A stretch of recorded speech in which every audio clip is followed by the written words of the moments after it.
late now. We're only going to be on for like maybe 20 minutes.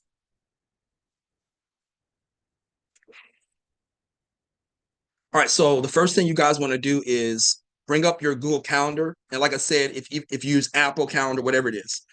Now, keep in mind that if you use TradingView, they only have the Google. But like I said, I'm going to show you how to do it. How to schedule everything at the beginning of the week. So let's share the calendar.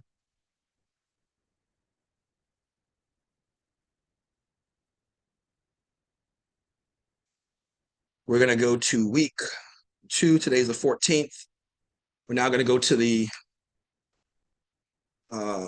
economic report. Today we have the PPI at, like I say, imagine this was yesterday. So we have 8:30 CPI. So this is basically what I do. Copy that, go to the calendar. CPI on 14th. Put the name here, producer price index. We're going to add the time. These are the notifications. So this is 8:30. I'm going to put it at 8:30 for the announcement. I can either choose all day or I can do here. There's no repeat. I don't want any repeat. It's just a one-time thing. But I can also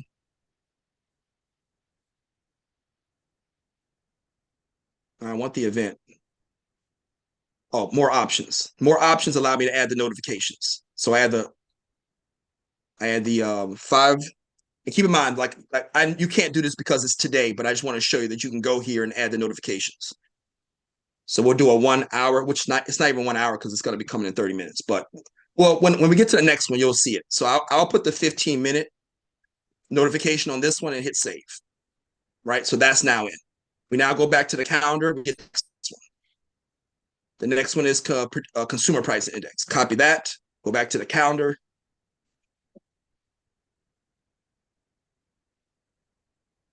I go to 15th. Put that. Add time. I believe it was at 8:30 as well. So we choose 8:30. More options. And now I can do the notifications. So since that's tomorrow, I'm going to put in a 24-hour. I'm going to do a 1 day. It may not even do that one. We'll do 1 hour. And then we'll do the 15 minutes. Now, something else that I do, if you noticed on my calendar, I have the colors. So you can go here and choose the color. So if you want to come up with a color code system, housing is one color, consumer spending is one color, interest rates is one color, oil is one color. You can pick that here. Like oil would be the graphite, the interest rates would be the green. You see what I'm saying? You can kind of choose it like that. So you can use the color system. That way, when you're looking at your calendar, you can see what you may want to do something for like the quarterly earnings can be one color. You might even want to assign colors to. That's what I did. I'm going to show you that right now. I assign colors to different Magnificent 7. So my Nvidias are blue.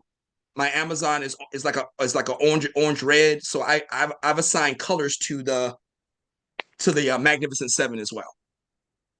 All right, but like I said, you can use the color system to kind of navigate through it. You can go and create your own calendar. That down here to the left, I hope you guys can see this. You can hit this plus sign. See this profit schedule?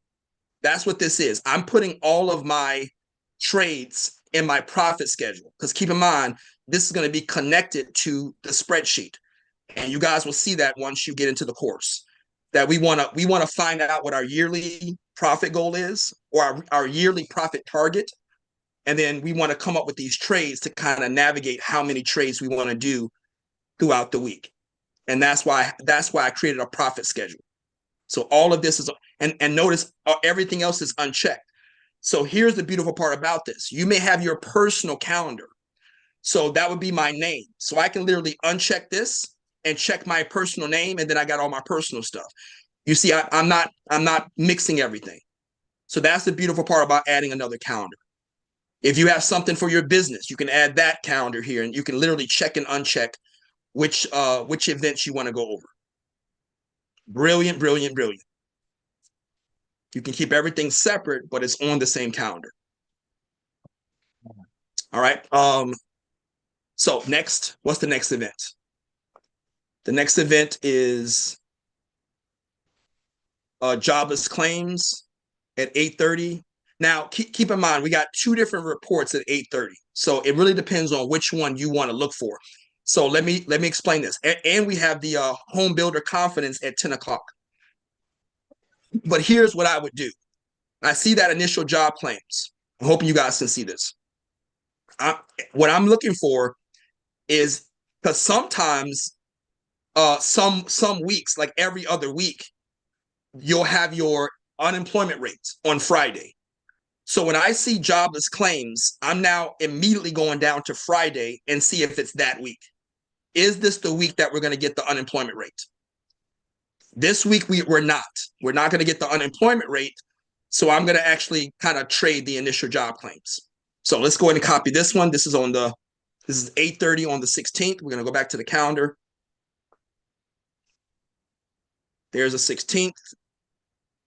We're going to put that there. We're going to add the time at 8:30. That's already there. Perfect. More options. You can now put in your notifications. This is 3 days away. So let's do a 3-day notification. Let's do a 1 day. Let's do a 1 hour. You see how fast this is, guys? Take the time. This is all in the initialize. Set up your schedule. Do everything at the very beginning. That way you don't have to worry about it. I can choose a color if I wanted to, no problem. All right, add a description, all of that. So save. That now shows up on my calendar. So now let's do one more, I believe. Well, two more, because I want to do the retail sales is at the same time. That was the other point. If you have two different events at the same time, then pick which one you want to research. Which one is in your circle of competence? Because it's going to move the markets either way. You may want to look up both of them so there's no conflict. All right, but I believe that the initial job claims is probably going to be more like stronger than retail sales. So I'm also going to look up the home builder confidence at 10 o'clock. We'll put that on.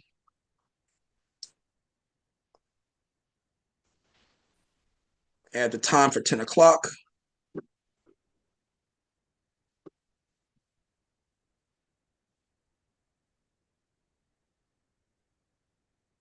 More options.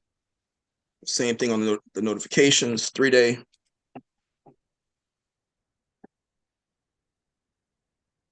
One day. And then the 15 minutes. Hey, Aaron, quick question. I was driving, but when did you say you started doing this? You do this first Monday. Well, you can do it on Sunday too. It doesn't have to be Monday morning. If you're preparing, you can do this over the weekend, the week before. You just want to have everything ready for when that week comes. So either do it on the weekend or do it that Monday morning. And you do it just for that week or the whole month? Yeah, the whole week. Well, okay. And you can do it for the month. Like I said, everybody has a different schedule. So if it benefits you to kind of take the whole month, but I like weekly because I don't know what other events are gonna come up. So yeah, if you have the time to take the whole, remember I said about breaking things up, like increments. Some of us have short attention spans.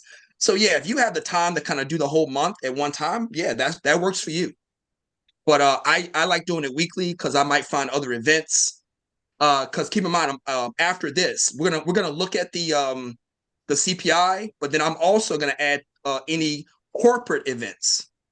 And you do notice I already have Tesla quarterly earnings. So if there's any other Mag 7 quarterly earnings, I'm gonna add those. And those usually will come at the end of the month, at the end of this month. But yeah, it's up to you if you want to do monthly or weekly. And then now the final one on Friday, I believe there was a housing starts, building permits at 8:30. We'll put that in as well. Friday. Add the time, 8:30, or options. So you don't pre-qualify, oh, this one's going to be more important than another one. You just put them all in. Only, yeah, I just put them all in. And then well, that's a good point as well. You may only want to put in the ones that you are in your circle of competence. I don't really know which ones I'm gonna trade. I rather them notify me and then I can go look it up. And I'm gonna tell you why. Because sometimes, and this is actually a quote from one of the billionaires. He says, doing the analysis is not always about finding the next opportunity. By looking up the information, you're preparing yourself for maybe another trade where that information is relevant. By taking the time to look up all the economic events, you have it in your brain. Remember how we can work everything out in our brain? If you just look up all the economic events, it's already in your brain for anything that comes up. You're not missing something. Make sense?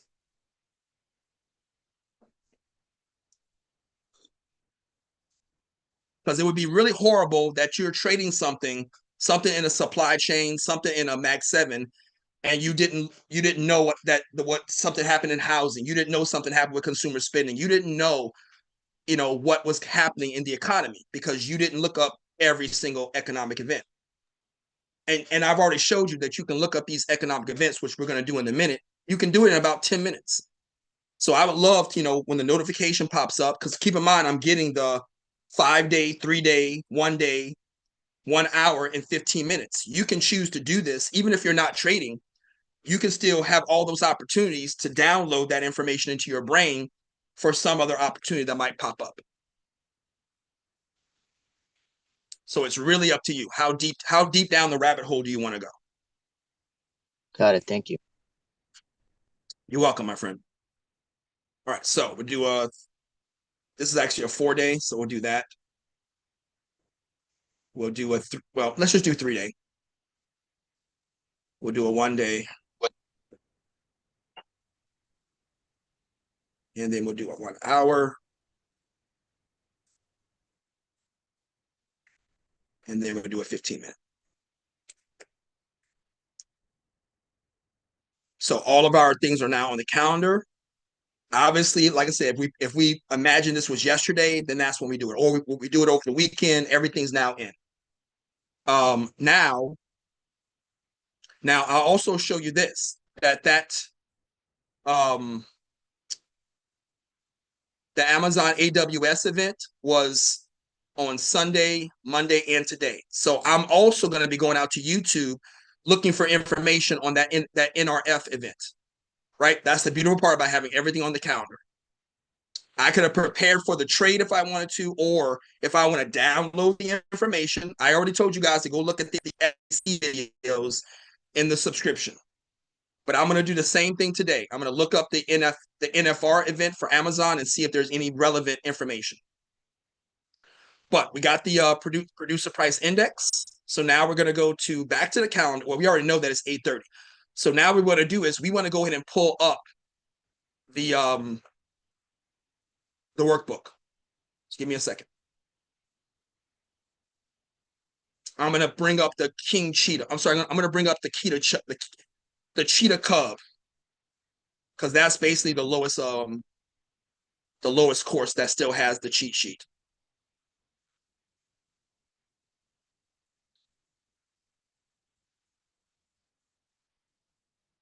Cheetah Cub. There we go. So let me go ahead and share this. We're looking at the producer price index.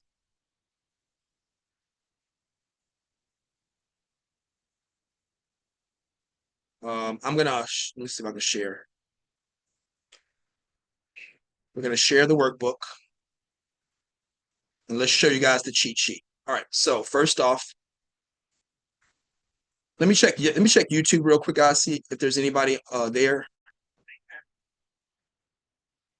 Yeah, there's nobody there, but that's cool. All right. All right. So let's share the workbook, which I think I did already. Let's go up, and we're now looking for anything with the PPI. All right. So here's one right here under quantitative easing. There's one. Let's find another one.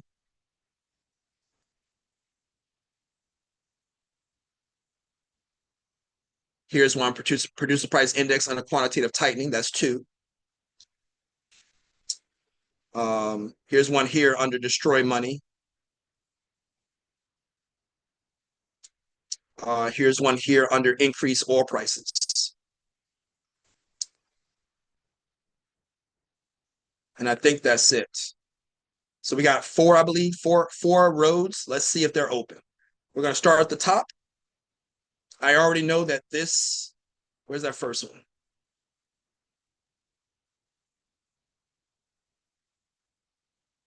There should have been one under quantitative. Oh, no, hold on. Quantitative, yeah, quantitative easing. Increase interest rates. So this is not an open road because we have gotten a decrease in interest rates over the last 3 announcements. So this road is dead. Right here under quantitative tightening, decreasing interest rates. That's correct. All right, now let's look at the rest of it. Lower interest rates, incentivized borrowing. We've been using this for almost a month now. This has not changed. Borrowing money is still a thing. Big purchases for houses and cars, that's still a thing. So we know all of this is correct. And this is what I mean about looking up the economic events, because it's in your brain. You know, we've looked this up literally over the last 30 days, and it has not changed. So this is still an open road, but we got to see if this is the last piece. Consumers are spending more. So here we are in 2025. Let's go find out if consumers are spending more.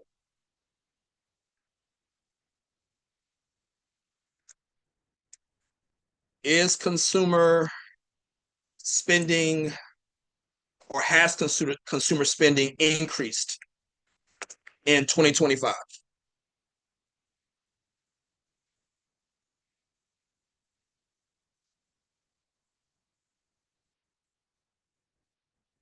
Total consumer spending should rise at a moderate pace in 2025. Now, pay attention.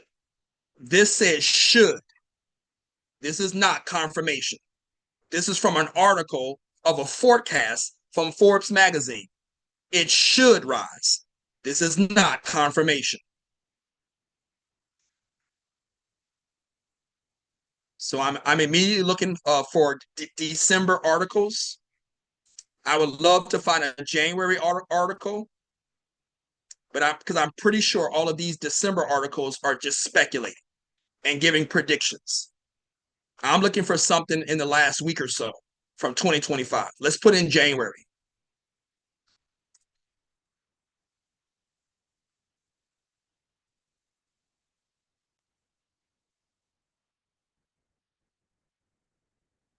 See, 43 minutes ago. Now it still says forecast, so we're not going with this. Should rise. No, we don't want to know that. That's an echo. We want to know the real data. 1 in 6 homeowners intend to move in 2025. That's not a thing. Global growth to remain subdued in 2025. All of this is speculation and forecast, which we're going to get to in a minute, but we want to find the real data first. So monthly economic review, January 2025. I love that. That's 6 days ago. We're going to go ahead and click on this.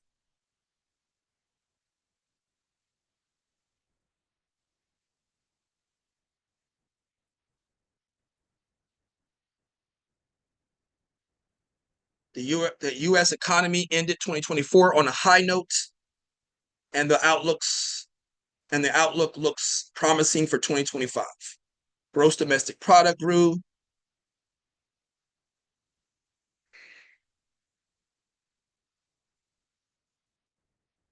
Here it is. Here it is right here. Consumers continue to show their ability to spend. During the first 2 months of the final quarter of 2024, consumers continue to show their ability to spend, with spending on both goods and services growing 5.5% year over year. So last year ended with consumer spending increasing. All right. I would love to get something more recent in January, but that's pretty decent. We got a partial confirmation. But as long as I don't see any articles saying that spending has gone down, we have to assume that because keep in mind, this is a January report 6 days ago. So that's the only reason why I would go with that. See if we can find anything else. Here it is, consumer spending. Well, here it is, consumer checkpoint 4 days ago.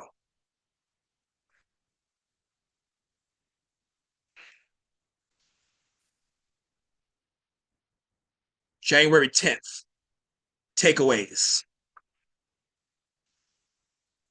2024 was a solid year for consumers. They finished the year strong. Buy now, pay later is increasing because being used in a way of financing spending.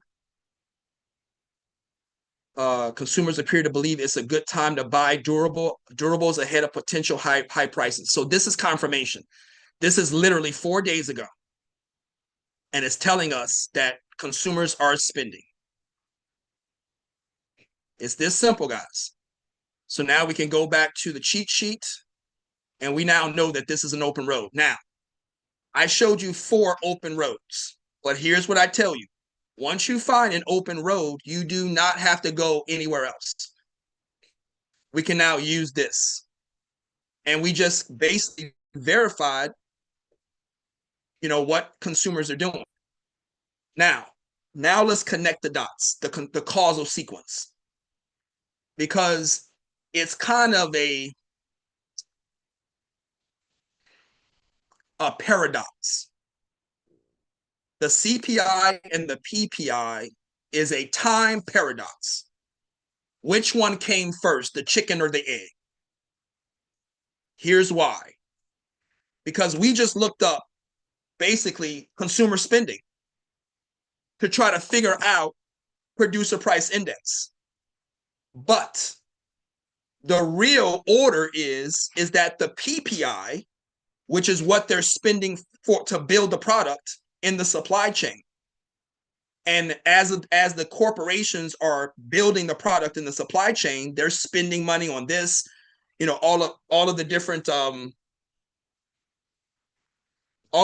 expenses. That's what the PPI is. How much are they paying for metals? How much are they paying for energy?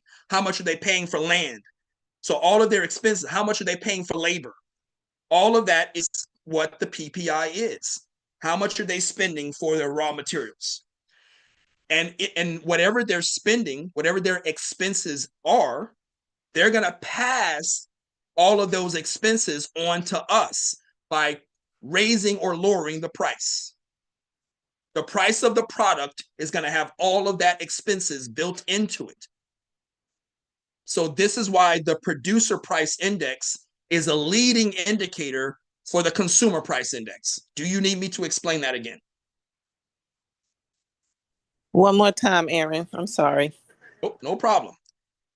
As these corporations are inside of the supply chains and they're getting their metals, they're getting their raw materials, they're getting all of their ingredients from oil refinery, whatever it is, textiles, batteries, whatever it is, they're accumulating all of that. Even if employment goes up and they have to pay more for employment, whatever it is, whatever their expenses are, even inflation, even tariffs, all of that, they're going to factor in what their cost per unit is. And remember, we showed you the sniper AI where you have all of those questions you can put in AI. That's one of the questions. What is the cost per unit?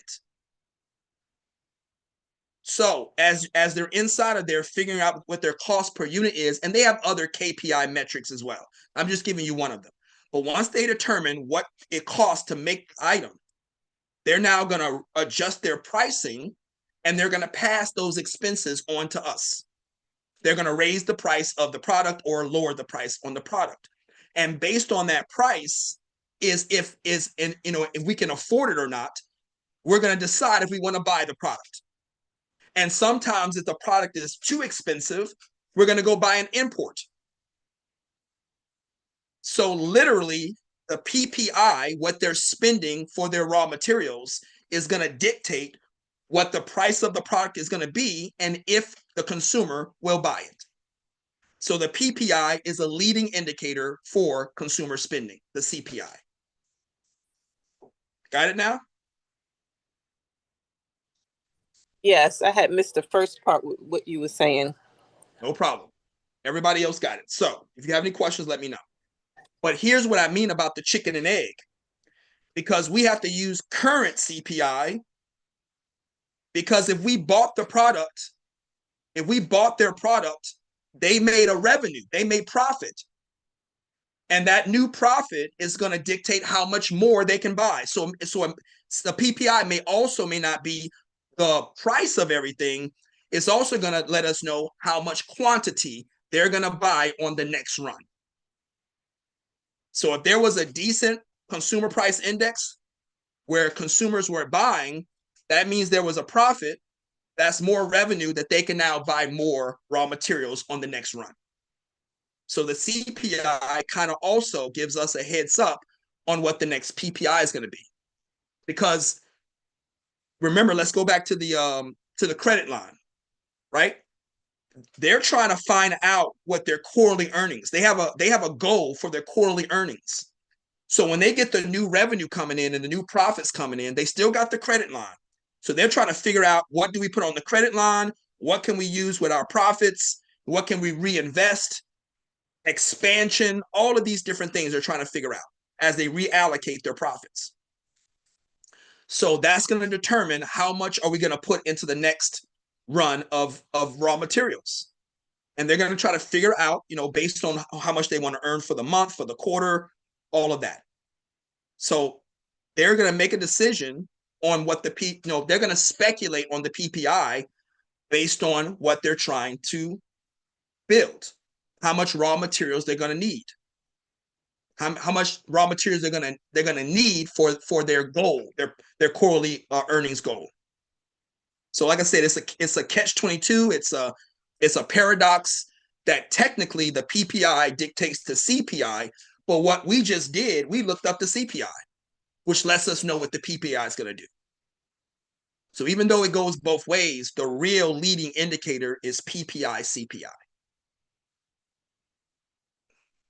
All right, so we now know that there typically at this point, we now know that there was a profit, right? We looked up the one article, it said the last quarter was consumer spending went up like 5.5%.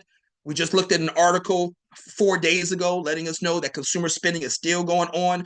We look up these previous metrics where the credit is up, people are buying homes and cars, and that's another metric. I want to let you know about this as well. When people are spending money on discretionary, which are houses, cars, and high priced items, that means that means the economy is doing well. That means people have a high confidence level. So guess what we just did? When the consumer confidence report comes out, we also know what that's going to do. By looking this up, we just determined not just what the PPI is going to do, we also know what the consumer confidence is going to do as well. Because people will only buy discretionary items if they're confident in the economy. It's all connected. It's all within the consumer spending. So what we have to now do, because we now know that there was a profit, people weren't spending last month, all of this beginning of January, consumer spending has increased. So now let's go look at the sentiment. Let's go to the news articles. Because it is coming out today, right? So there should be plenty of articles, people giving, the professionals giving their opinion on what they think the announcement is going to be. So I'm going to close some of this out. We're going to put in PPI. I'm going to spell it out.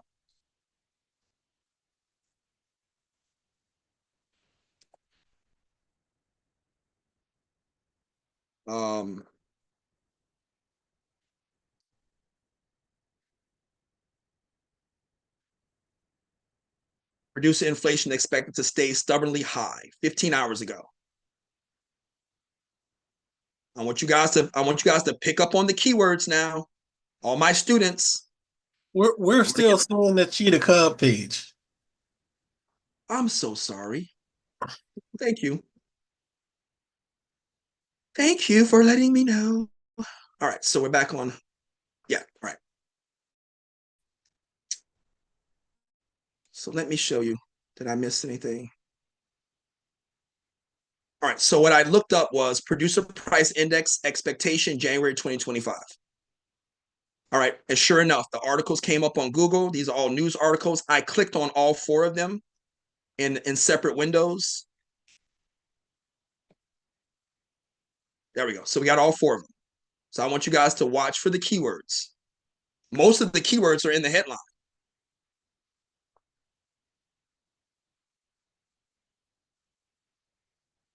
And I told you guys, the students, you can hit Control F and you can find how many of those keywords are on the page.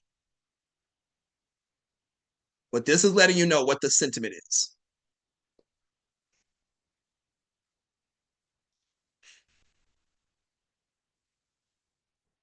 This week will no doubt be dominated by the US PPI and CPI data releases for the month of December. Now, I will reiterate this for you as well. The stock market and the institutions, they put the majority of their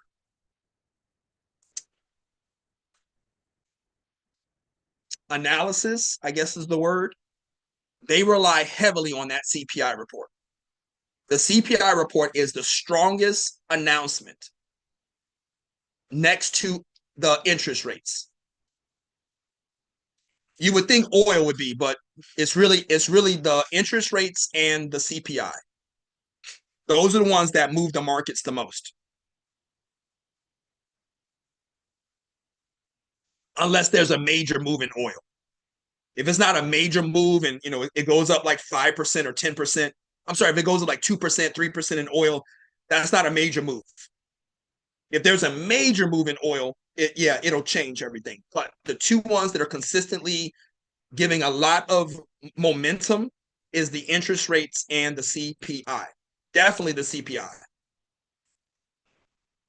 And then you guys being able to read the PPI 2 days before, you kind of already know what's going to happen. We literally just looked up the CPI. We know what the CPI is going to be. But you guys can see the keywords in the headlines. Stay stubbornly high. Once I get off of YouTube, I will give you the answer. I'm not going to give the answer in the public live. But once we get off of the YouTube and TikTok, I will give you guys the answer on what that announcement should do. Because what did I tell you? I want every single one of my students to make money. And if you're not ready to make money, go simulate. All right. Once again, we can see the keywords. Could reduce Fed cut rate. Look at that. It's saying that the CPI, and this is what I was telling you guys. This is what I was telling you. It only needs that one thing that will make the Fed change. And that's exactly what this headline is saying. Anything can happen this year that will make the Fed backtrack on only having one interest rate. They're going to change it. That's why I knew it was BS when he made the announcement. He had no reason to make it. He knew that he was going to change his mind in 2025. There are too many variables for you to say, oh, it's only going to be one or 2 rate cuts. Come on now. If this CPI does huge numbers, you might see the Fed have to backtrack.